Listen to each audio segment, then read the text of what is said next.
There is a kind of strength that doesn't shout.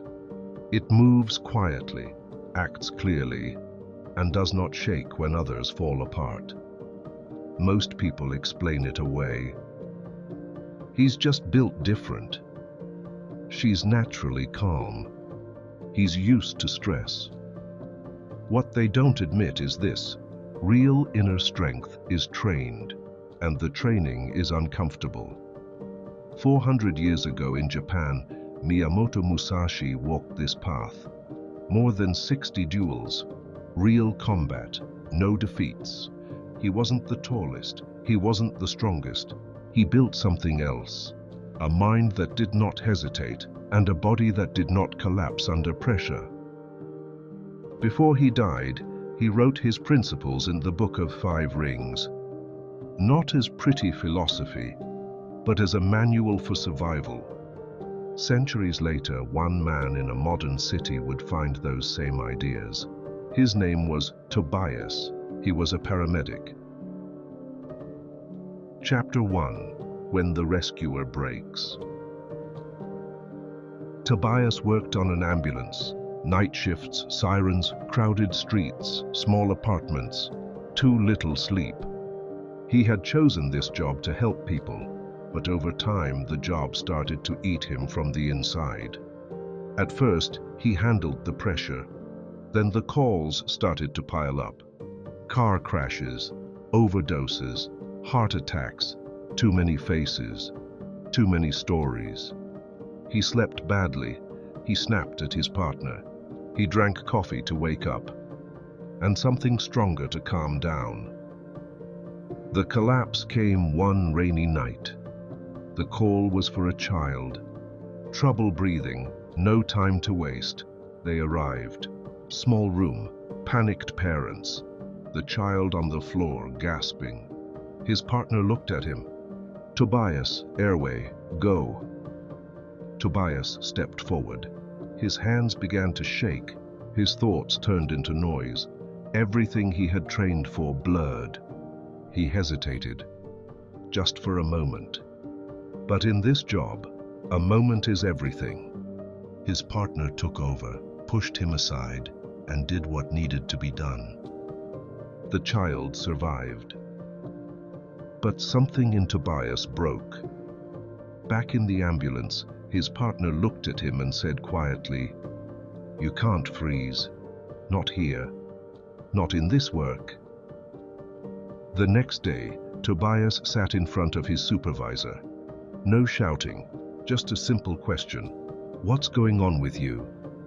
He had no answer, just one feeling. He wasn't fit for the responsibility he carried. The supervisor handed him a short note. On it, a title, The Book of 5 Rings, Miyamoto Musashi. "Read this," he said. "It's about a samurai, not about medicine. But you might find what you're missing." Chapter 2: Strength Without Perfect Conditions. On his days off, Tobias opened the book. He expected something poetic. Instead, he found simple, cold lines. Musashi spoke about using many weapons, many methods, not relying on a single stance, a single form, a single condition.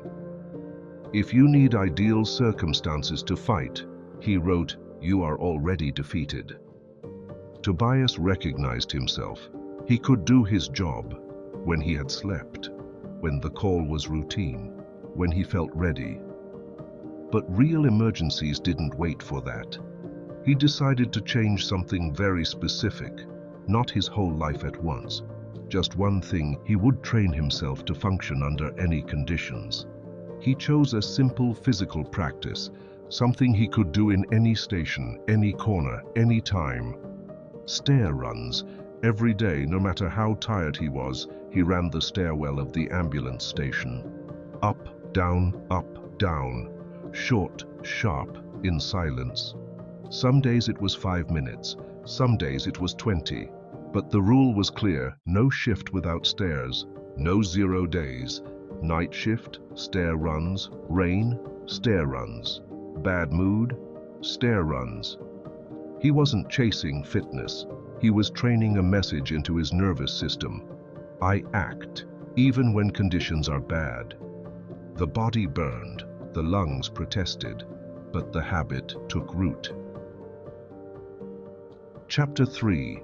Heijoshin in the siren noise. Physical training helped, but the real enemy was inside his head. The next panic didn't come on a call. It came at home. He woke at 3 a.m., heart pounding, hearing sirens that weren't there. He remembered a line from Musashi. In battle, your mind should be like it is in everyday life. And in everyday life, your mind should be prepared for battle. Not excited, not numb, steady.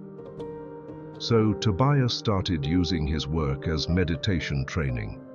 In the ambulance, when the siren went on, everyone else tensed up. That was his cue. One breath in, one breath out. He didn't try to calm down. He watched. My chest is tight. My hands want to rush. My jaw is clenched. He did nothing about it. He simply noticed.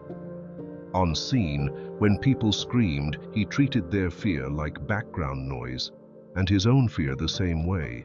Heijoshin -- The ordinary stable mind was not a magical state. It was repetition. Fear appears, I see it. I do the next necessary thing. Call after call, the distance between stimulus and reaction grew wider. He gained room to act. Chapter 4. The body that can carry the mind. Musashi insisted on hard physical training, not for muscles, for stability. When the body is strong, he wrote, the mind can remain calm. Tobias noticed something simple. On nights when he had done his stair training, his hands were steadier on calls. So he added one more element, weighted carries. He filled a medical bag with extra weight. Before or after shifts, he walked with it around the empty parking lot. No headphones, no distraction, just steps and breath. In his mind, he started to link this image. If I can carry this weight calmly, I can carry a crisis calmly. The training was not heroic. No one watched, no one applauded. But slowly, his body started to believe. What his mind had decided, we don't run from heaviness, we carry it. Chapter 5. Zanshin after the call ends.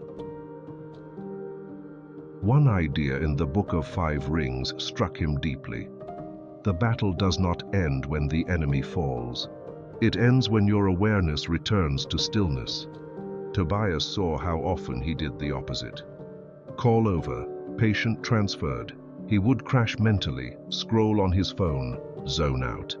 He lost the lessons of the last 10 minutes, in the first 10 seconds afterward. So he changed one thing in his routine. After every intense call, he gave himself exactly 60 seconds. He stood or sat somewhere quiet, sometimes just in the back of the ambulance, eyes open, breathing slow. What happened? What did I do well? What did I miss? No self-hate, just observation. This was his Zanshin training. Awareness that remains after the action. That small gap changed his behavior. Next time a similar call came, he was not starting from zero. His nervous system remembered. Chapter 6. The second test. Months passed. The panic attacks decreased. The stair runs and weighted walks became habitual. His colleagues noticed he was quieter, but more solid. Then came the second test, multi-car collision. Several injured, rain, night, blue lights everywhere. Tobias arrived, and for a moment, the chaos felt like that night with the child. But this time, training answered first. One breath, notice, act. He moved from patient to patient with calm urgency. He gave orders instead of waiting for them. His hands were sure. Later, in the hospital corridor, a nurse said to him, "You're always so calm, I don't know how you do it." He smiled slightly. He knew the truth. It wasn't always. It was trained. Chapter 7. Not trying to be a hero. Musashi warned against fighting to show off. The goal was not glory. The goal was not losing. "Do not aim to win," he wrote. "Aim not to be defeated." Tobias began applying this in his work and his life. He didn't try to be the best paramedic on paper. He aimed to be the one who didn't fail at the basics. Show up on time. Check the equipment without being asked. Know the protocols. Stay calm in front of patients and families. No drama, no performance, no show. Step by step, this made him a reference point. New colleagues watched how he moved and how he spoke, how he didn't rush and didn't freeze. He wasn't spectacular, he was reliable. That was Musashi's strategy in modern clothes. Few openings, no careless mistakes, no unnecessary movements. Chapter 8. Letting go of image. The last barrier was subtle. Tobias started to notice that he was proud of his new calm. When someone praised him, he waited for it. He wanted to hear it again. Musashi's final words cut through this. "I regret nothing. I fear nothing. I desire nothing." The hardest part was desire. The desire to be seen as the strong one. So Tobias changed his focus once again. He stopped talking about his training. He stopped counting how many days of stairs he had done. He stopped checking whether others noticed his calm. The routine stayed. The identity stayed. The performance didn't matter. He was no longer building an image. He was maintaining a standard for himself. Chapter 9. The Inner Ring. After a year, Tobias looked back. He still worked night shifts. The city was still loud. People still panicked. But inside, something had shifted. He didn't wait to feel ready anymore. He didn't argue with fear. He didn't collapse after every difficult call. He had built, slowly and quietly, what Musashi had described centuries before, a mind that could stay steady in the storm, and a body that could carry that mind where it needed to go. Not perfect, not superhuman, just trained. The principles were simple. Do not depend on perfect conditions. Observe emotion without obeying it. Strengthen the body to protect the mind. Stay aware after the action. Avoid needless openings. Release the need to be seen. This is not limited to samurai or paramedics. It is available to anyone who is willing to pay the price. Daily practice. No 0 days. Less talk. More repetition. Musashi wrote in a cave. Tobias trained in stairwells and parking lots. The place doesn't matter. The era doesn't matter. The question is always the same. Will you react to life? Or will you train yourself until you can stand still inside the sirens?